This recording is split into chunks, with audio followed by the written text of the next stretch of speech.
Howdy, Aggs. It's Brandon with Aggie Land Central coming at you live with another banger video. So, guys, first game out of the way. Sam Houston State, Texas A&M, Aggs win 31-0 in a pretty dominant performance at Kyle Field on September 3rd. So let's get into it. What did we see from this team coming out of game one, which is usually a tune-up game, trying to get everybody on the field, seeing what everybody's going to be doing. Let's see.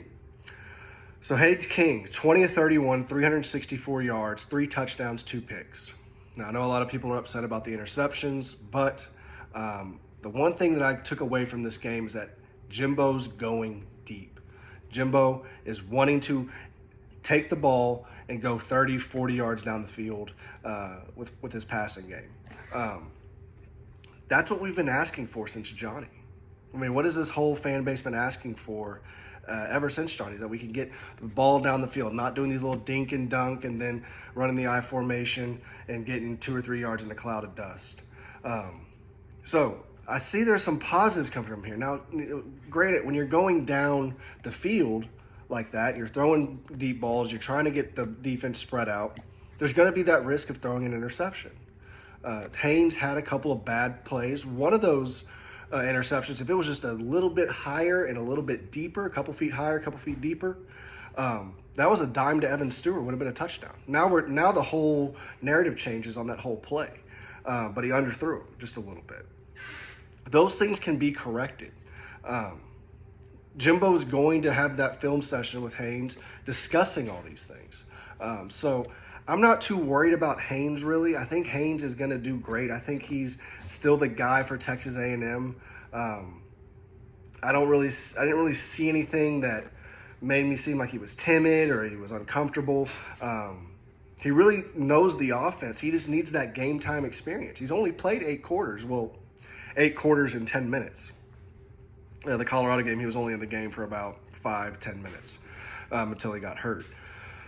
But 20 of 31, 11 incompletions, 364 passing yards. I mean, we were throwing it to all over the place. And, I mean, having the skill position guys that we have, having those weapons, is going to be an extreme advantage for Texas A&M. I mean, you have Keith Brown, Evan Stewart, Chase Lane, Chris Marshall, Anais Smith. And then you have all the tight ends, and then you have A-Chain in the backfield that can run a route and get out into the flat. And if he gets any space, nobody's catching him. So I think we need to kind of push the brakes a little bit and just understand that Haynes still needs those growing pains. And having it the very first game, having these things to learn from, will be an extreme advantage for Haynes. He on both of those interceptions, he come back the following drive and throws a touchdown, or they get a touchdown. And the other one, I believe they got a field goal. So he's able to push those things out of his head and say, okay, that was last drive. That's over with. Let's move on to the next. So I'm not really worried too much about Haynes. I don't think any of the A&M fan base needs to be worried about Haynes. I think he just had a couple of questionable passes.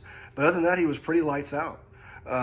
He was going through his progressions. He was going, on that pass to Anais on the rub-off with Evan Stewart, that was his 3rd progression. So not only is he making throws, he understands the offensive game. I'm going through my progressions quickly and getting it to the open guy. Now he just needs to work on throwing into double coverage, which will be fixed. But having that aggressiveness to go, hey, my guy's one-on-one, my guy's behind this defense, I can fit it in there. I want that in my quarterback. I want that. I would much rather have that than a timid guy who doesn't really, just throws it out in the flat, holds the ball too long, pump fakes, kind of hesitates. I'd much rather have that guy that's just slinging the ball. Hey, that guy's, I think he's open. Boom. Now we have to be intelligent with our aggressiveness, but I don't think Haynes had that bad of a game. Let's say the 2 picks, let's take away the 2 picks. Other than that, he had a great game. So I'm not too worried about Haynes. I think we'll be okay. I still think Haynes is the guy. Max came in later on in the game, 3 or 4 passing for 23 yards, 0 touchdowns, 0 interceptions. But we didn't really get to see too much of Max. It was kind of in garbage time. But glad that he got in, and he looked very comfortable. He looked very like he knew what the offense was. He wasn't sluggish, even though he had been waiting almost 5 hours on the sideline, and also with the rain delay. Comes in and has a couple good passes, runs the ball for a first down, puts his head down.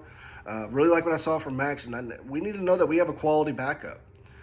So we're going to be okay in the quarterback room, the quarterback position. I wish we could have saw some of Connor, but not too upset letting him just sit on the sidelines and learn as much as he can from these guys. So quarterback room, I think we're okay.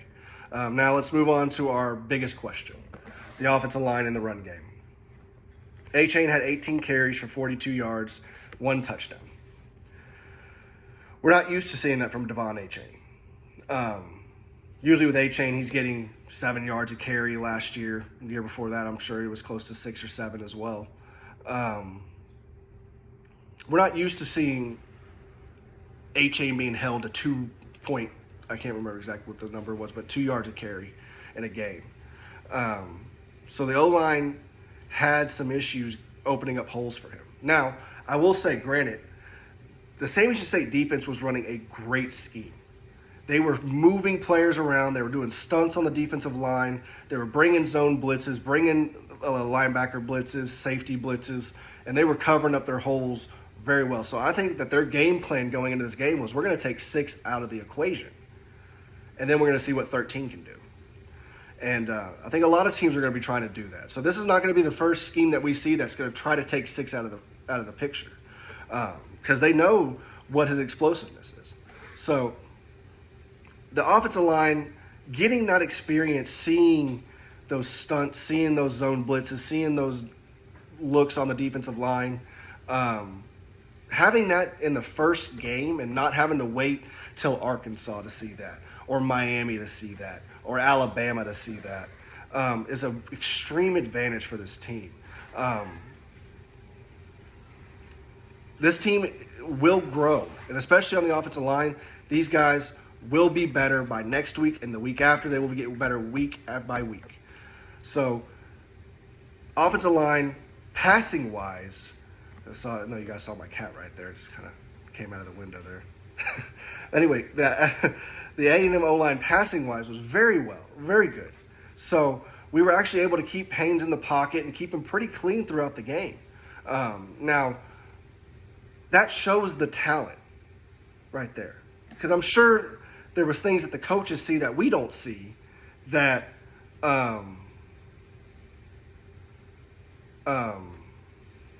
sorry, I got a notification there from one of my Aggie buddies. Anyway, the passing game is our strength right now. And showing that talent, knowing that we do have stuff that we need to work on, and the coaches do see things in the passing game that we may not see, that we may think is very good, that they still see the holes in. So the Texas A&M O-line will be better. I know it's a big question mark right now, but I have a lot of confidence in this O-line, especially coming out in the second half. I know that A-Chain had 8 yards total in the or 8 yards rushing in the first half, and comes out in the second half and ends with 42. So regardless of what that is, it's still progression. So we need to be able to go into App State, and hopefully we can get A-Chain over 100 yards rushing, and hopefully Haynes can kind of clean up on the INTs. So my favorite part of the game was the defense. Our defense is elite.